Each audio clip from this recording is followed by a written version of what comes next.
ఆయన నిన్ను గురించి చింతిస్తున్నాడు. దేవునికి ఒక చింత ఉంది, నిన్ను గురించే చింత,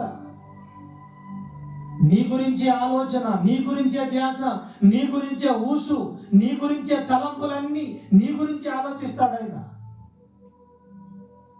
నీ గురించి ఎవరు ఆలోచించినా ఆలోచించకపోయినా నిన్ను కన్న దేవుడు మాత్రం నీ గురించి ఆలోచిస్తూనే ఉంటాడు ఆయన.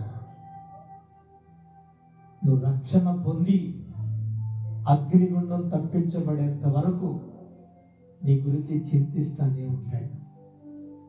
ఎంత పరిచర్య దేనికి, ఈ వాక్య కూటమి దేనికి, అంత దూరం నుంచి రావాల్సిన పరిస్థితి ఏంటి, కారణం ఏంటో చెప్పరా? నువ్వు నరకం కాపాడబడాలి, నువ్వు నరకం నుండి తప్పించబడాలి, నువ్వు పరలోక రాజ్యంలో కనపడాలి. స్తోత్రం చెప్పండి గట్టిగా.